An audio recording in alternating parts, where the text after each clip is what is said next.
ഈശോമിശിഹായ്ക്ക് സ്തുതിയായിരിക്കട്ടെ. നമുക്കൊരു നിമിഷം പ്രാർത്ഥിക്കാം. ദൈവത്തെക്കുറിച്ച് സംസാരിക്കാനുള്ള വലിയൊരു അഭിഷേകം, കൃപ നമ്മുടെ നാവിന് കർത്താവ് തരട്ടെ. പരിശുദ്ധ അമ്മേ, നീ എലീശ പുണ്യവതിയെടുത്ത് ചെന്ന് ദൈവത്തിൻ്റെ സ്നേഹം പങ്കുവെച്ചതുപോലെ കർത്താവിൻ്റെ സ്നേഹം പങ്കുവെച്ച് കൊടുക്കാനുള്ള കൃപയ്ക്ക് വേണ്ടി അമ്മ പ്രാർത്ഥിക്കണമേ. നന്മ നിറഞ്ഞ മറിയമേ സ്വസ്തി, കർത്താവ് നിന്നോടുകൂടെ സ്ത്രീകൾ നീ അനുഗ്രഹിക്കപ്പെട്ടവളാവുന്നു, നിൻ്റെ ഉദരത്തിന് ഫലമായി ഈശോ അനുഗ്രഹിക്കപ്പെട്ടവനാവുന്നു. പരിശുദ്ധ മറിയമേ, തമ്പുരാൻ്റെ അമ്മേ, പാപികളായ ഞങ്ങൾക്ക് വേണ്ടി ഇപ്പോഴും ഞങ്ങളുടെ മരണസമയത്തും തമ്പുരാൻ്റെ അപേക്ഷിച്ചുള്ളമേ. ആമേ. യോഹന്നാൻ്റെ സുവിശേഷം 3-ാം അധ്യായം അതിൻ്റെ 34 മുതലുള്ള വചനങ്ങൾ ഇങ്ങനെ പറയുന്നു. ദൈവം അയച്ചവൻ ദൈവത്തിൻ്റെ വാക്കുകൾ സംസാരിക്കുന്നു.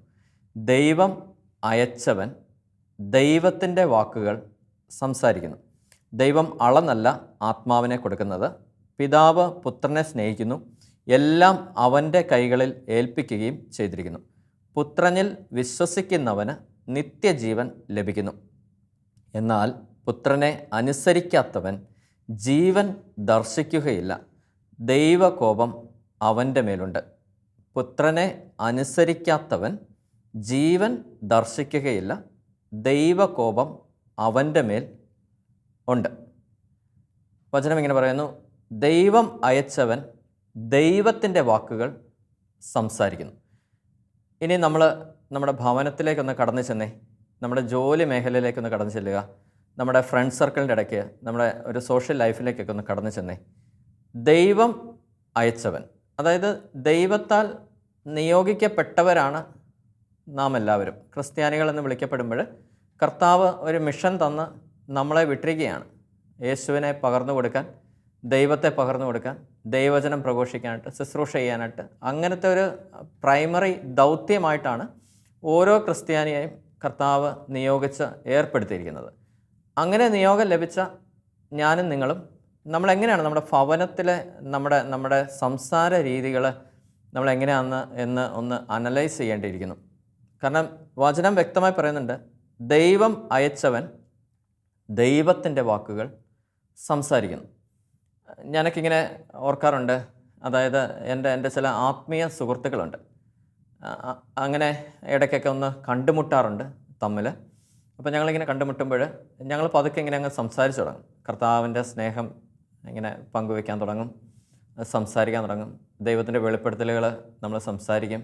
നമ്മുടെ ആത്മീയ ഗുരുക്കന്മാരൊക്കെ ആയിട്ട് നമ്മൾ ഇരിക്കുമ്പോൾ നമ്മളിപ്പം ശരിക്കും ഇങ്ങനെ ഇരുന്ന് വേറൊരു ഇതിലല്ല, നമ്മളൊരു 1-to-1 ആയിട്ട് ഇങ്ങനെ ഇരുന്നിങ്ങനെ കർത്താവിനെക്കുറിച്ച് അങ്ങ് സംസാരിച്ച് തുടങ്ങുന്നു.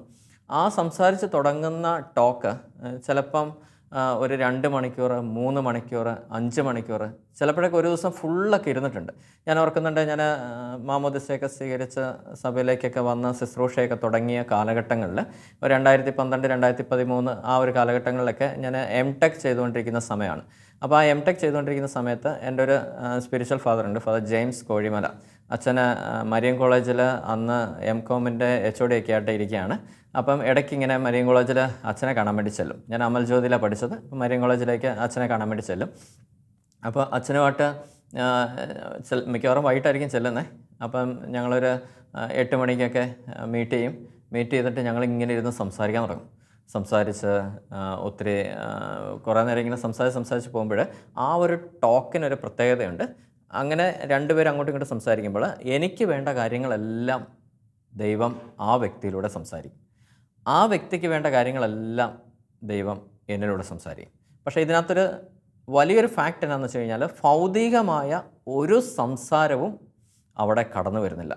ഭൗതികത ഇൻ ദ സെൻസ്, നമുക്കിപ്പം സോഷ്യൽ പരമായിട്ട്, പൊളിറ്റിക് പരമായിട്ട്, അല്ലെങ്കിൽ വീട്ടിനുള്ളിലെ ചില പ്രശ്നങ്ങൾ, അങ്ങനത്തെ വിഷയങ്ങൾ, ജോലി മേഖലയിലെ ഇഷ്യൂസ്, കാര്യങ്ങൾ, ഭൗതികമായ മേഖലകളുടെ ഒരു ഡിസ്കഷൻസും അവിടെ ഉണ്ടാവുന്നില്ല. ഈ വചനം അക്ഷരാർത്ഥം അവിടെ അനുവർത്തിക്കപ്പെടുകയാണ്. ദൈവം അയച്ചവൻ ദൈവത്തിൻ്റെ വാക്കുകൾ സംസാരിക്കുന്നു. ദൈവം അയച്ചവൻ ദൈവത്തിൻ്റെ വാക്കുകൾ സംസാരിക്കുന്നു. നമ്മൾ ബൈബിളിലേക്ക് വരുന്നു, വചനത്തിലേക്ക് വരുന്നു, കാറ്റഗിസം ഓഫ് കാത്തലിക് ചർച്ചിലേക്ക് പോകുന്നു, സഭയുടെ പഠനങ്ങളിലേക്ക് പോകുന്നു, വിശുദ്ധരുടെ ജീവിതത്തിലേക്ക് പോകുന്നു. അപ്പം ഒരു വെളിപ്പെടുത്തൽ കിട്ടിക്കഴിഞ്ഞാൽ, അപ്പോൾ ദൈവം എന്തെങ്കിലും നമ്മളോട് പറഞ്ഞു തന്നു കഴിഞ്ഞാൽ അതൊന്ന് ക്ലാരിറ്റി എടുക്കുന്നു നമ്മൾ. ഞാനൊക്കെ എടുക്കുന്ന ചില ഒരു ക്ലാരിറ്റി ഉണ്ട്. അതായത് എനിക്ക് കർത്താവ് ഒരു ബോധ്യം തന്നു കഴിഞ്ഞാൽ അതിന് എക്സാക്റ്റ് എവിഡൻസ് ആയിട്ട് നമുക്ക് ബൈബിളിൽ ഒരു വചനം കിട്ടേണ്ടിയിരിക്കുന്നു. ബൈബിളിൽ നിന്ന് നമ്മളൊരു വചനം അതിനെ ആസ്പദമാക്കി എടുക്കണം. എടുത്തതിന് ശേഷം ഇത് സഭയുടെ പഠനമായിട്ട് ഒത്തുപോകുന്നതാണോ അത് ഞാനൊന്ന് പരിശോധിക്കേണ്ടിയിരിക്കുന്നു. അതിനെന്നെ ഹെൽപ്പ് ചെയ്യുന്ന CCC ആണ്, കാറ്റഗിസം ഓഫ് ദ കാത്തലിക് ചർച്ചാണ്. അതിൽ അതിനെക്കുറിച്ച് പരാമർശിച്ചിട്ടുണ്ടോ, സഭയുടെ പഠനമായിട്ട് ഒത്തുപോകുന്നതാണോ. ഇനി അതും ഒത്തുപോയി കഴിഞ്ഞാൽ ഇത് വിശുദ്ധരുടെ ജീവിതത്തിൽ ഒരു എക്സാമ്പിൾ നമുക്ക് കണ്ടുപിടിച്ചെടുക്കണം. അതിന് നമ്മൾ വിശുദ്ധരുടെ ജീവിതചരിത്രങ്ങൾ വായിച്ചേ പറ്റത്തുള്ളൂ. അത് വായിച്ച് ധ്യാനിക്കണം എന്ന് പറഞ്ഞു കഴിഞ്ഞാൽ അത് ദൈവം തിരഞ്ഞെടുത്തവരാണ്, ദൈവം അയച്ചവരാണ്. അവർ ദൈവം അയച്ചവർ ദൈവത്തിൻ്റെ വാക്കുകൾ സംസാരിച്ചവരാണ്. അവർ വേറൊരു വാക്കൊന്നും സംസാരിച്ചിരുന്നില്ല. വിശുദ്ധരുടെ ജീവചരിത്രം മുഴുവൻ നമ്മൾ വായിച്ച് മനസ്സിലാക്കി കഴിയുമ്പോൾ, അവരെക്കുറിച്ച് പഠിച്ചു വരുമ്പോൾ നമുക്കൊരു കാര്യം മനസ്സിലാകുന്നത് എന്താണെന്ന് വെച്ച് കഴിഞ്ഞാൽ അവർ വലിയ വാചാലതയോ കാര്യങ്ങളൊന്നും അവർക്കില്ലായിരുന്നു. അവരുടെ ജീവിതം മുഴുവൻ കാച്ചിക്കുറച്ച് ഇങ്ങനെ പിഴിഞ്ഞെടുത്ത 2-3 ഡ്രോപ്സൊക്കെയാണ് അവർ സംസാരിച്ചിരുന്നത്. ജോൺ പോൾ പിതാവൊക്കെ എപ്പോഴും പറയുമായിരുന്നു, എൻ്റെ അമ്മേ എൻ്റെ ആശ്രയമേ. കാരണം അത് ആ പിഴിഞ്ഞെടുത്ത 2 ഡ്രോപ്പാണ്. ഫോസ്റ്റിനാമ ഇങ്ങനെ എഴുതി വെച്ചു, കർത്താവേ ഞാനങ്ങിൽ ശരണപ്പെടുന്നു. അത് ആ ഒരു ഡ്രോപ്പാണ്. കാരണം ഒരു ആത്മീയ ജീവിതത്തെ മൊത്തം പിഴിഞ്ഞെടുത്ത ആ ഒരു ഡ്രോപ്പ്. ഇനി ഡൊമിനിക് ഇങ്ങനെ പറഞ്ഞു വെച്ചു, ഒരു ഡൊമിനിക്കിൻ്റെ ഒരു ഏറ്റവും ഫേമസ് ആയിട്ടുള്ള ഒരു കൊട്ടേഷനാണ്, എപ്പോഴും ദൈവത്തെക്കുറിച്ച് സംസാരിക്കുക അല്ലെങ്കിൽ ദൈവത്തോട് സംസാരിക്കുക. എപ്പോഴും ദൈവത്തെക്കുറിച്ച് സംസാരിക്കുക അല്ലെങ്കിൽ ദൈവത്തോട് സംസാരിക്കുക. Speak about the God or speak to the God എന്നാണ് പറയുന്നത്. ദൈവത്തെക്കുറിച്ച് സംസാരിക്കുക അല്ലെങ്കിൽ ദൈവത്തോട് സംസാരിക്കുക. ഇനി നമ്മുടെ കണ്ടുമുട്ടലുകളും നമ്മുടെ സംസാരവും ഇത് തന്നെയായിരിക്കണം. ഒന്നെങ്കിൽ ദൈവത്തെക്കുറിച്ച് സംസാരിക്കുക, നമ്മൾ ആരെങ്കിലും കണ്ടുമുട്ടുന്നോ ദൈവത്തെക്കുറിച്ച് സംസാരിക്കുക. ഇനി കണ്ടുമുട്ടുന്നില്ലേ ദൈവത്തോട് സംസാരിക്കുക. കാരണം അങ്ങനെ കാച്ചിക്കുറുക്കിയ വാക്കുകളായിരുന്നു. അപ്പോൾ നമ്മൾ പതുക്കെ അതിങ്ങനെ സംസാരിച്ച് തുടങ്ങും, ഓരോ കാര്യങ്ങൾ പയ്യെ. എന്നിട്ട് നമ്മൾ വിശുദ്ധരുടെ ജീവിതത്തിൽ അതിന് ഒത്ത ഒരു എക്സാമ്പിൾ നമ്മളങ്ങ് അടർത്തിയെടുക്കും. അത് കഴിഞ്ഞിട്ട് നമ്മൾ ചെയ്യുന്നത്, ഈ കാര്യം നമ്മൾ പബ്ലിക്കലി പറയുമ്പോൾ, ഒരു കാര്യം നമ്മൾ പബ്ലിക്കലി പറയുമ്പോൾ ആ കാര്യം മറ്റുള്ളവർക്ക് നന്മയായിട്ട് മാറുന്നുണ്ടോ, അല്ലെങ്കിൽ എന്തെങ്കിലും ഒരു തിന്മയുടെ ഫലമാണോ വിതയ്ക്കപ്പെടുന്നത്, അല്ലെങ്കിൽ വല്ല വർഗീയതയുടെ വല്ല ഫലമാണോ വിതയ്ക്കപ്പെടുന്നത്, അല്ലെങ്കിൽ തെറ്റായ ചില ബോധ്യങ്ങളിലേക്കാണോ നമ്മളത് പറയുന്നതോട് നയിക്കപ്പെടുന്നത്, അതിനെ ഒന്ന് വിശകലനം ചെയ്യേണ്ടിയിരിക്കുന്നു. എന്നിട്ട് നമ്മളൊരു ക്ലാരിറ്റിയിലെത്താവുള്ളൂ. ഒന്ന്, ബിബ്ലിക്കലി നമുക്ക് ഒരു തെളിവ് വേണം. 2, അത് സഭയുടെ പഠനമായിട്ട് ഒത്തുപോകണം. വിശുദ്ധരുടെ ജീവിതത്തിൽ 3, വിശുദ്ധരുടെ ജീവിതത്തിൽ അതിനൊരു എവിഡൻസ് ഉണ്ടാവണം. 4, ഞാൻ പറയുന്ന കാര്യങ്ങൾ അത് മറ്റുള്ളവർക്ക് നന്മയായിട്ട് മാറുന്നുണ്ടോ എന്നുള്ളതും കൂടി ഒന്ന് ടാലി ചെയ്ത് നോക്കണം എന്ന് പരിശുദ്ധാത്മാവ് തോന്നിപ്പിച്ചു. അതനുസരിച്ച് ഒന്ന് ടാലി ചെയ്ത് നോക്കിയിട്ടേ നമ്മളൊരു കാര്യം പറയത്തുള്ളൂ. അപ്പോൾ അങ്ങനെ ഒന്ന് ക്ലാരിറ്റി എടുക്കുന്ന സമയമാണ് ഇങ്ങനത്തെ മീറ്റിങ്ങുകൾ. എനിക്ക് തോന്നുന്നു നമ്മുടെ ജീവിതത്തിൽ അത്യന്താപേക്ഷിതമാണ്. അങ്ങനെയുള്ളവരെ നമ്മൾ തപ്പി കണ്ടുപിടിച്ച് വെച്ചേ പറ്റത്തുള്ളൂ. അങ്ങനെ അച്ഛനൊക്കെ ആയിട്ട് ഇങ്ങനെ ഇരുന്ന് സംസാരിക്കും. അപ്പോൾ രാത്രി ഒരു 8 മണിക്ക് തുടങ്ങുന്ന സംസാരം ഇങ്ങനെ നീണ്ട് രാത്രി 2 മണിയാകും, 3 മണിയാകും. അതിനുശേഷം ഞാൻ കുട്ടിക്കാനത്തൊക്കെ നല്ല കോച്ചുന്ന തണുപ്പാണ്. അവിടുത്തെ മരിയൻ കോളേജ് ചാപ്പലിൽ ആരാധനയൊക്കെ വെച്ച് ഒരു 3 മണിക്ക് പ്രാർത്ഥിക്കാൻ തുടങ്ങും. ഒരു 5 മണി വരെ ആരാധനയുടെ ഫ്രണ്ടിൽ ഇരുന്ന് പ്രാർത്ഥിക്കും. എന്നിട്ട് നന്നായിട്ട് ഒരുക്കി കുമ്പസാരിപ്പിക്കും. അതിനുശേഷം പരിശുദ്ധ കുർബാനയൊക്കെ തന്ന് രാവിലെ ഒരു 7 മണി 8 മണിയാകുമ്പം അവിടുന്ന് പിരിയും. അപ്പം രാത്രി നമുക്ക് ആ ഒരു 8 മണിക്കൊക്കെ തുടങ്ങുന്ന ആ ഒരു കോൺവെർസേഷൻ നീണ്ട് അടുത്ത ദിവസം രാവിലെ വരെയൊക്കെ പോകുന്നു. അത് ദൈവത്തെക്കുറിച്ച് സംസാരിക്കുമ്പോൾ നമുക്ക് വിശപ്പില്ല, ദാഹമില്ല, വലിയൊരു ആത്മീയ ആനന്ദം, കൃപകൾ നിറയുന്നു. പരിശുദ്ധാത്മാവിൻ്റെ അഭിഷേകം നമ്മളിലേക്ക് വ്യാപരിക്കപ്പെടുന്നു. പുതിയ ബോധ്യങ്ങളിലേക്ക് നമ്മൾ പയ്യെ നയിക്കപ്പെടുന്നു. ചില തീരുമാനങ്ങൾ നമ്മൾ ജീവിതത്തിൽ ഉറയ്ക്കുന്നു. ജീവിതത്തിൽ അടുത്ത് വയ്ക്കേണ്ട ചില ചുവടുകൾക്ക് വ്യക്തമായ ഒരു ധാരണ ലഭിക്കുന്നു. ഏത് വഴിക്കാണ് നമ്മൾ നീങ്ങേണ്ടത് അതിനെക്കുറിച്ച് വ്യക്തമായ ഒരു ക്ലാരിറ്റി ലഭിക്കുന്നു. അപ്പോൾ നമ്മുടെ സംസാരങ്ങൾ മുഴുവൻ ആ ഒരു ആറ്റിറ്റ്യൂഡിൽ ദൈവത്തെക്കുറിച്ച് അല്ലെങ്കിൽ ദൈവത്തോട് മാത്രമായി മാറേണ്ടതായിട്ട് ഉള്ള ഒരു സാഹചര്യത്തിലാണ് നമ്മൾ കടന്നു പോയിക്കൊണ്ടിരിക്കുന്നത്. കാരണം നമുക്ക് ഒരിക്കലും, എനിക്ക് തോന്നുന്നു ഈ ഒരു കാലഘട്ടം എന്ന് പറയുന്നത് നമുക്കൊക്കെ ഭയങ്കര തിരക്ക് പിടിച്ചൊരു കാലഘട്ടമാണ്. ഭയങ്കര തിരക്കാണ്. ഇപ്പോൾ രാവിലെ എണീക്കുമ്പോൾ തൊട്ട് പരക്കം പാച്ചിലാണ്. രാവിലെ എണീക്കുമ്പോൾ നമ്മളൊക്കെ സ്ഥിരം പരാതി പറയുന്നൊരു കാര്യമുണ്ട്, പ്രാർത്ഥിക്കാൻ നമുക്ക് സമയം കിട്ടുന്നില്ല, പള്ളിയിൽ പോകാൻ സമയം കിട്ടുന്നില്ല, കുഞ്ഞുങ്ങളുടെ കൂടെ കളിക്കാൻ സമയം കിട്ടുന്നില്ല, അവരുടെ കൂടെ കുറച്ച് സമയം സ്പെൻഡ് ചെയ്യാൻ സമയം കിട്ടുന്നില്ല.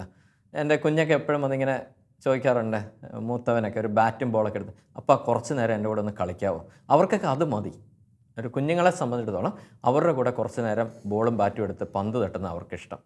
ഇനി എൻ്റെ മോളുണ്ട്, അവൾ ഓടി വന്ന് തോളിൽ കയറും, കുറച്ച് നേരം അവളെ തോളിലിട്ട് അങ്ങോട്ടും ഇങ്ങോട്ടും ഒന്ന് നടന്നാൽ മതി. ഇതൊക്കെയാണ്. ഇനി ഏറ്റവും ഇളയവനാണെങ്കിൽ വന്നിട്ട് അപ്പം ഇങ്ങ് വന്നേ ഒരു കാര്യം കാണിച്ചു തരാം. അവൻ കാണിക്കുന്ന കാര്യങ്ങൾ നമ്മൾ വലിയ സംഭവമായിട്ടൊന്ന് കണ്ടാൽ മതി. ഇതൊക്കെയുള്ളൂ കുഞ്ഞുങ്ങളുടെയൊക്കെ. പക്ഷെ അതിന് സമയം കിട്ടുന്നില്ല. ഇനി ജീവിത പങ്കാളിക്ക് കൊടുക്കാൻ സമയമില്ല, അപ്പൻ്റെ അടുത്തും അമ്മയുടെ അടുത്ത് ഇരിക്കാൻ സമയമില്ല, പരിശുദ്ധ കുർബാനയുടെ മുമ്പിൽ ഇരിക്കാൻ സമയമില്ല, കൊന്ത ചൊല്ലാൻ സമയമില്ല, ആത്മീയമായിട്ട് വളരാൻ സമയമില്ല. ഇനി ഓഫീസിൽ ചെന്ന് കഴിഞ്ഞാൽ ഏൽപ്പിക്കുന്ന ഒരു ജോലി പോലും നമ്മൾ ഉത്തരവാദിത്വത്തോടെ തീർക്കത്തില്ല.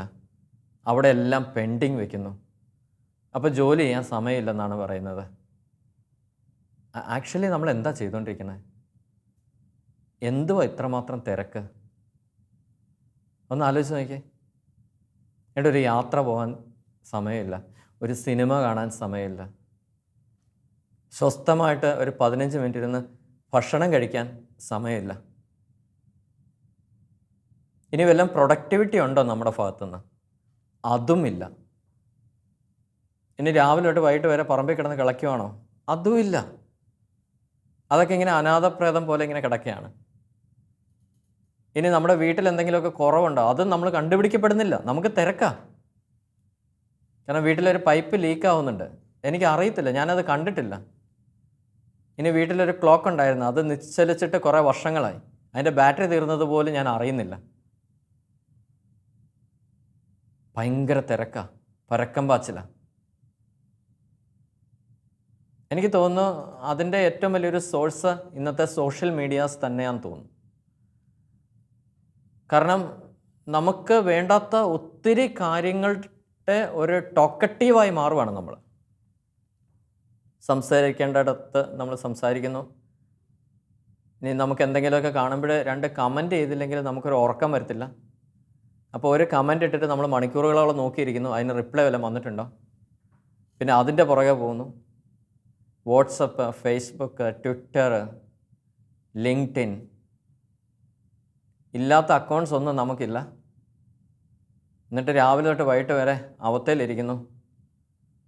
എൻ്റെ വാട്സപ്പിലൊക്കെ ഗ്രൂപ്പുകളാണ്, എന്തുമാത്രം ഗ്രൂപ്പുകളാണ്. എന്നിട്ട് ചർച്ചകൾ, കാര്യങ്ങൾ. പക്ഷെ വചനം വ്യക്തമായിട്ട് പറയുന്നു, ദൈവം അയച്ചവൻ ദൈവത്തിൻ്റെ വാക്കുകൾ സംസാരിക്കുന്നു. ചില ഗ്രൂപ്പിലെ ചർച്ചകൾ, കാര്യങ്ങളൊക്കെ കാണുമ്പോൾ ഒത്തിരി സങ്കടം വരാറുണ്ട്, പ്രത്യേകിച്ച് സ്പിരിച്വൽ ഗ്രൂപ്പ്സിലെ. ഞാനൊക്കെ ഇടയ്ക്ക് ഒരു ഡീക്ലട്ടറിങ് ഒക്കെ ചെയ്തായിരുന്നു. ഒരു മിനിമലിസ്റ്റ് ലിവിങ്സിലേക്കൊക്കെ പയ്യെ വന്ന് മാറിക്കഴിഞ്ഞപ്പോൾ ഞാൻ ആദ്യം ചെയ്തത് എൻ്റെ സോഷ്യൽ മീഡിയ ഡീക്ലട്ടറിങ് ആയിരുന്നു. അനാവശ്യമായ എല്ലാ ഗ്രൂപ്പിൽ നിന്നും ഞാൻ പുറത്ത് ചാടി, പ്രത്യേകിച്ച് സ്പിരിച്വൽ ഗ്രൂപ്പ്സിൽ നിന്ന്. ഒരു ഡംപ് ബോക്സ് പോലെയാണ്. കാരണം പ്രയോജനകരമായ ഒരു കാര്യം അതിനകത്തുനിന്ന് കിട്ടുന്നില്ല. Loose talks. എൻ്റെ ആവശ്യമുണ്ടെന്ന് തോന്നുന്നില്ല. കാരണം എന്താണെന്ന് വെച്ച് കഴിഞ്ഞാൽ ഇതിൻ്റെയൊക്കെ പുറകെ നിൽക്കുമ്പോൾ നമ്മളെ ഏൽപ്പിച്ചിരിക്കുന്ന ഉത്തരവാദിത്വം ഒന്നും നമുക്ക് ചെയ്യാൻ സമയമില്ല. അതിനുശേഷം അടുത്ത വചനം മുമ്പോട്ട് പോകുന്നുണ്ട്. ദൈവം അളന്നല്ല ആത്മാവിനെ കൊടുക്കുന്നത്. ദൈവം അളന്നല്ല ആത്മാവിനെ കൊടുക്കുന്നത്, അത് കർത്താവിൻ്റെ കൃപയാണ്. കർത്താവിൻ്റെ കൃപയിലാണ് നമുക്ക് ആത്മാവിനെ കിട്ടുന്നത്. പിതാവ് പുത്രനെ സ്നേഹിക്കുന്നു, അതുകൊണ്ട് എല്ലാം അവൻ്റെ കയ്യിൽ ഏൽപ്പിക്കുകയും ചെയ്തിരിക്കുന്നു. ദൈവപിതാവ് പുത്രനെ സ്നേഹിച്ചതുകൊണ്ട് യേശു തമ്പുരാൻ്റെ കയ്യിൽ എല്ലാം ഏൽപ്പിച്ചിരിക്കുന്നു. പുത്രനിൽ വിശ്വസിക്കുന്നവന് നിത്യജീവൻ ലഭിക്കുന്നു. ആ പുത്രനിൽ വിശ്വസിക്കുന്നവന് നിത്യജീവൻ ലഭിക്കുന്നു. എന്നാൽ പുത്രനെ അനുസരിക്കാത്തവൻ ജീവൻ ദർശിക്കുന്നില്ല. ആ പുത്രനെ അനുസരിക്കാത്തവൻ ജീവൻ ദർശിക്കുന്നില്ല, ദൈവകോപം അവൻ്റെ മേലുണ്ട്. ഇപ്പം ഞാനിങ്ങനെ ചിന്തിക്കാറുണ്ട്, നമ്മൾ ഡ്യൂട്ടിയൊക്കെ കഴിഞ്ഞാൽ ഞാൻ വീട്ടിലേക്ക് കയറി ചെല്ലുമ്പോൾ എൻ്റെ കുഞ്ഞുങ്ങൾക്ക് അപ്പൻ വന്നതായിട്ട് ഫീൽ ചെയ്യണം. അല്ലെങ്കിൽ ഏതോ ഒരുത്തൻ വന്ന് കയറി നല്ല ഫീൽ ചെയ്യേണ്ടത്. അങ്ങനെ ചെയ്ത് കഴിഞ്ഞാൽ ശരിയാവത്തില്ല. ഇപ്പം പല കുടുംബത്തിലും ഇതാ സംഭവിക്കുന്നത്. ഒരു അപ്പം വരുമ്പോൾ അപ്പം വന്നെന്ന് തോന്നുന്നില്ല. ഇനി കുഞ്ഞുങ്ങളുടെ ഫ്രണ്ടിൽ നിൽക്കുമ്പോഴും കുഞ്ഞുങ്ങളുടെ ഒരു അപ്രോച്ചും ഒരു അപ്പനോടുള്ള ഒരു അപ്രോച്ചായിട്ട് തോന്നുന്നില്ല. ഇനി കുഞ്ഞുങ്ങളെ കാണുമ്പോൾ എൻ്റെ മോനാണ്, എൻ്റെ മോളാണെന്നുള്ള ഒരു ഒരു ഇൻറ്റിമസി നഷ്ടപ്പെട്ടു പോകും. അതിന് കാരണം എന്താണെന്ന് വെച്ച് കഴിഞ്ഞാൽ യേശു ക്രിസ്തുവിനെ ആ വ്യക്തിപരമായി രുചിച്ച് അറിയുന്നില്ല. കർത്താവിനെ രുചിച്ച് അറിയുന്ന ഒരു വ്യക്തിക്ക് നിത്യജീവനിലേക്ക് അവൻ പയ്യെ കടക്കും. അവൻ ജീവൻ ദർശിക്കാൻ തുടങ്ങും, ജീവൻ ദർശിക്കാൻ തുടങ്ങും. മറ്റേതെന്ന് പറഞ്ഞു കഴിഞ്ഞാൽ ഒരു ജീവൻ്റെ സാന്നിധ്യം ഇവിടെ ഉണ്ടാകത്തില്ല, ഒരു മരിച്ച അവസ്ഥയായിരിക്കും. അപ്പൻ എന്ന ഉത്തരവാദിത്വത്തിൽ നമ്മൾ മരിച്ച അവസ്ഥയായിരിക്കും. കർത്താവിനെ നമ്മൾ തിരിച്ചറിയുന്നില്ലെങ്കിൽ, യേശുവിനെ വ്യക്തിപരമായി അറിഞ്ഞില്ലെങ്കിൽ, അവനിൽ വിശ്വസിച്ചില്ലെങ്കിൽ. ഇനി അവനിലുള്ള വിശ്വാസം എന്താണെന്ന് വെച്ച് കഴിഞ്ഞാൽ ഈശോ പറയുന്നുണ്ട്, എന്നിൽ വിശ്വസിക്കുന്നവൻ അല്ലെങ്കിൽ എന്നെ സ്നേഹിക്കുന്നവൻ, അല്ലേ? വിശ്വാസം വരുമ്പോഴാണ് സ്നേഹം വരുന്നത്. ഇപ്പോൾ ഒരാളിൽ നമ്മൾ വിശ്വസിക്കുമ്പോഴാണ് അയാളെ നമുക്ക് സ്നേഹിക്കാൻ പറ്റുന്നത്. ഇപ്പോൾ ജീവിത പങ്കാളിയെ നമുക്ക് സ്നേഹിക്കാൻ പറ്റുന്നുണ്ടെങ്കിൽ ആ ജീവിത പങ്കാളിയുടെ മേൽ നമുക്കൊരു വിശ്വാസമുണ്ട്, അതുകൊണ്ടാണ് നമുക്ക് സ്നേഹിക്കാൻ പറ്റുന്നത്. ആ വിശ്വാസം നഷ്ടപ്പെട്ട് കഴിഞ്ഞാൽ സ്നേഹിക്കാൻ പറ്റുമോ? ഒരിക്കലും സ്നേഹിക്കാൻ പറ്റത്തില്ല. ഇനി കുഞ്ഞുങ്ങളെ നമ്മൾ സ്നേഹിക്കുന്നുണ്ടെങ്കിൽ, മാതാപിതാക്കളെ സ്നേഹിക്കുന്നുണ്ടെങ്കിൽ, സുഹൃത്തുക്കളെ സ്നേഹിക്കുന്നുണ്ടെങ്കിൽ അവരിൽ നമ്മളൊരു വിശ്വാസം അർപ്പിച്ചിട്ടുണ്ട്. ആ വിശ്വാസം ബ്രേക്ക് ചെയ്ത് കഴിഞ്ഞാൽ ആ സ്നേഹം പോകും. അപ്പോൾ ഒരു വിശ്വാസം ഉള്ളതുകൊണ്ടാണ് സ്നേഹിക്കുന്നത്. അപ്പോൾ എന്നെ സ്നേഹിക്കുന്നവൻ എൻ്റെ വചനം പാലിക്കുന്നു എന്നാണ് ഈശോ പറയുന്നത്. അപ്പോൾ ഈശോ പറഞ്ഞ വചനങ്ങളൊക്കെ പാലിക്കപ്പെടുമ്പോൾ നമ്മൾ പയ്യെ ജീവനിലേക്ക് കടന്നു വരികയാണ്. എന്ന് വെച്ച് കഴിഞ്ഞാൽ ഒരു മരിച്ച അവസ്ഥയിലിരുന്ന എൻ്റെ അപ്പൻ എന്ന ഉത്തരവാദിത്വം പയ്യെ ജീവിക്കാനായിട്ട് തുടങ്ങും. ഒരു കുഞ്ഞ് ജനിച്ച് വീണ് വളരുന്നത് പോലെ തന്നെ എൻ്റെ ഉള്ളിലെ അപ്പൻ ജനിച്ച് വളരാൻ തുടങ്ങും. അത് ജീവൻ പയ്യെ പയ്യെ പയ്യെ പയ്യെ പുറത്തേക്ക്, അല്ലെ, എന്നിൽ വിശ്വസിക്കുന്ന ഹൃദയത്തിൽ നിന്ന് ജീവൻ്റെ അരുവി ഒഴുകുമെന്നാണ് പറയുന്നത്. അപ്പം നമ്മൾ നമ്മുടെ കുഞ്ഞുങ്ങളുടെ മുമ്പിൽ വന്ന് നിൽക്കുമ്പോൾ നമ്മുടെ ഹൃദയത്തിൽ നിന്ന് പരിശുദ്ധാത്മാവ് അപ്പൻ എന്ന അരുവി ഒഴുക്കും. ആ അരുവി അവരെ മുക്കിക്കഴിയുമ്പോൾ അവർക്ക് ഫീൽ ചെയ്യും, എൻ്റെ അപ്പൻ വന്നിട്ടുണ്ട്. ഇത് തന്നെയാണ് നമ്മുടെ ജീവിത പങ്കാളിയുടെ അടുത്തെത്തുമ്പോൾ അവർക്ക് ഫീൽ ചെയ്യുന്നത്. കാരണം ഒരു ഭർത്താവ് വന്നിട്ടുണ്ട് എന്ന് അവർക്ക് ഫീൽ ചെയ്യണമെങ്കിൽ ഭർത്താവ് എന്ന ആ ഒരു ഹൃദയത്തിൽ നിന്ന് ഭർത്താവിൻ്റെ ഒരു അരുവി ഒഴുകാൻ തുടങ്ങും. ആ ഒരു അരുവിയിൽ മുങ്ങുമ്പോഴാണ് നമ്മുടെ ജീവിത പങ്കാളി, ഭാര്യയ്ക്ക് ഒരു ഭർത്താവ് വന്നു എന്ന് തോന്നുന്നത്. അതല്ലാതെ എങ്ങനെ തോന്നാൻ പറ്റും നമുക്ക്? ഇനി വീട്ടിൽ ജീവിക്കുന്ന, ഇനി നമ്മുടെ ഒരു ഓഫീസിലേക്ക് കടന്നു ചെല്ലുന്ന ഒരു മാനേജർ വന്നാണ്ട് ഇവർക്ക് ഫീൽ ചെയ്യണം. അല്ലെങ്കിൽ സഭയിലൊരു ശുശ്രൂഷ ചെയ്യാനായിട്ട് നമ്മൾ നിയോഗിക്കപ്പെടുമ്പോൾ ഒരു ശുശ്രൂഷകൻ കടന്നു പോകുമ്പോൾ ഒരു ശുശ്രൂഷകനാണ് കടന്നു പോയത് എന്ന് അവർക്ക് തോന്നണം. പ്രത്യേകിച്ച് ആദ്യം പറഞ്ഞ വചനം, ദൈവം അയച്ചവൻ ദൈവത്തിൻ്റെ വാക്കുകൾ സംസാരിക്കുന്നു. ഓരോ ശുശ്രൂഷകനും ദൈവം ഏൽപ്പിച്ചിരിക്കുന്ന ശുശ്രൂഷകരുടെ വാ മൂടിക്കെട്ടുന്നതാണ് നല്ലത്. എനിക്കൊക്കെ ഇങ്ങനെ ഒരു വെളിച്ചമൊക്കെ കിട്ടിക്കഴിഞ്ഞപ്പോൾ ഞാനൊക്കെ വ്യാഴാഴ്ചകളിലൊക്കെ മൗനവ്രതം എടുക്കുമായിരുന്നു. മിണ്ടില്ല, വാ ഇങ്ങനെ പൂട്ടി വയ്ക്കും. കാരണം നമ്മൾ ഈ പ്രകാശത്തിൻ്റെ ദിവ്യരഹസ്യമൊക്കെ ചൊല്ലി പ്രാർത്ഥിക്കുന്ന ദിവസമാണല്ലോ വ്യാഴാഴ്ച. അങ്ങനെ നാവിനൊക്കെ ഇച്ചിരി പ്രകാശം കിട്ടിക്കോട്ടെ എന്ന് കരുതി വ്യാഴാഴ്ചകളിലൊന്നും ഒരു അക്ഷരം വാ തുറന്ന് സംസാരിക്കില്ല. അങ്ങനെ സംസാരിക്കാതിരുന്ന് അങ്ങനെ നമ്മളെ ഒന്ന് ട്രെയിൻ ചെയ്യിപ്പിച്ചാണ് ഈ ലൂസ് ടോക്സൊക്കെ നമ്മൾ പയ്യെ അവോയ്ഡ് ചെയ്യുന്നത്. കാരണം ലൂസ് ടോക്സിലേക്ക് നമ്മൾ എത്തിപ്പെടാൻ പറ്റത്തില്ല നമുക്ക്. അപ്പോൾ അങ്ങനെ നമ്മൾ ആ വ്യാഴാഴ്ച ദിവസങ്ങളിൽ ഒന്നും മിണ്ടാതിരുന്ന് നമ്മുടെ നാവിനെ നിയന്ത്രിക്കാനുള്ള ഒരു കൃപയിലേക്ക് പയ്യെ ദൈവം നമ്മളെ കൊണ്ടുവരാൻ തുടങ്ങി. അങ്ങനെ ഒന്ന് നാവിനെ നിയന്ത്രിച്ച് പതുക്കെ ഒന്ന് ഫോക്കസ്ഡ് ആകുമ്പോൾ നമ്മൾ നാവിനെ നിയന്ത്രിച്ച് കഴിഞ്ഞാൽ ചെവി തുറക്കപ്പെടും. ഇത് ഇൻ്റർലിങ്ക് ആണ്. കാരണം ഇത് തുറന്നിരിക്കുമ്പോൾ ഇത് അടഞ്ഞിരിക്കും. കാരണം നമുക്കൊക്കെ ഒരു സ്വഭാവം എന്താണെന്ന് വെച്ച് കഴിഞ്ഞാൽ നമുക്ക് കേൾപ്പിക്കാനും അറിയത്തുള്ളൂ. അപ്പം ഞാൻ പറയുന്ന കാര്യങ്ങൾ മറ്റുള്ളവർ കേട്ടോണം, ഇതാണ് എൻ്റെ ഒരു ആറ്റിറ്റ്യൂഡ്. എന്നാൽ മറ്റുള്ളവരുടെ ഒരു ഭാഗം കേൾക്കാനോ ദൈവത്തിൻ്റെ സ്വരം ശ്രവിക്കാനോ കുടുംബാംഗങ്ങളുടെ ഭാഗം കേൾക്കാനൊന്നും നമ്മുടെ ചെവി അടച്ചു വെച്ചേക്കാണ്. കാരണം ഞാൻ പറഞ്ഞുകൊണ്ടേയിരിക്കുകയാണ്, ഈ പറഞ്ഞ് നിർത്തിയിട്ട് വേണ്ട ഇതൊന്ന് തുറക്കാനായിട്ട്. അപ്പം വാ അടയ്ക്കുമ്പോൾ ചെവി തുറക്കപ്പെടും. എൻ്റെ പ്രബോധനങ്ങൾ കേൾക്കാൻ തക്കവണ്ണം അവരുടെ കാതുകളെ ഞാൻ തുറന്നു എന്ന ഒരു വചനം പ്രാവർത്തികമാക്കണമെങ്കിൽ ഈ വാതിൽ അടച്ചേ പറ്റത്തുള്ളൂ. ഇത് അടഞ്ഞിരിക്കുമ്പം ഇത് തുറക്കപ്പെടും. ദൈവത്തിൻ്റെ സ്വരം പയ്യെ നമ്മൾ കേട്ട് തുടങ്ങുമ്പോഴത്തേക്ക് പതുക്കെ നമ്മുടെ ചിന്താഗതികൾക്ക് അത് മാറ്റം വരാൻ തുടങ്ങും. ചിന്താഗതികൾ പയ്യെ മാറ്റം വരാൻ തുടങ്ങുമ്പോൾ നമ്മുടെ ആറ്റിറ്റ്യൂഡിൻ്റെ രീതി മാറും. അങ്ങനെ ഈ ദൈവത്തിൻ്റെ സ്വരം കേൾക്കാൻ തുടങ്ങും. പൗലോസ് അപ്പോസ്തലൻ ഇങ്ങനെ പറഞ്ഞിട്ടുണ്ട്, വിശ്വാസം കേൾവിയിൽ നിന്നുമാണ്, കേൾവി ക്രിസ്തുവിനെക്കുറിച്ചുള്ള ജ്ഞാനത്തിൽ നിന്നുമാണ്. അപ്പോൾ നമ്മൾ ഇത് അടച്ചു കഴിയുമ്പോൾ കാതുകൾ തുറക്കപ്പെടും. ആ കാതുകൾ തുറക്കപ്പെടുമ്പോൾ ക്രിസ്തുവിനെക്കുറിച്ചുള്ള ജ്ഞാനം ചെവിക്കുള്ളിലൂടെ നമ്മുടെ ഉള്ളിലേക്ക് കയറും. അത് നമ്മുടെ ചിന്താഗതികളെ മുഴുവൻ ട്യൂൺ ചെയ്യും. ജ്ഞാനത്തിൻ്റെ അഭിഷേകം നമ്മുടെ ചിന്തയിലേക്ക്, നമ്മുടെ തീരുമാനങ്ങളിലേക്കൊക്കെ പതുക്കെ വരാൻ തുടങ്ങും. ആ വരാൻ തുടങ്ങുന്ന നമ്മുടെ ഒരു ആറ്റിറ്റ്യൂഡ് ചേഞ്ച് നമ്മുടെ സംസാരത്തിലൂടെ പുറത്തു വരാം.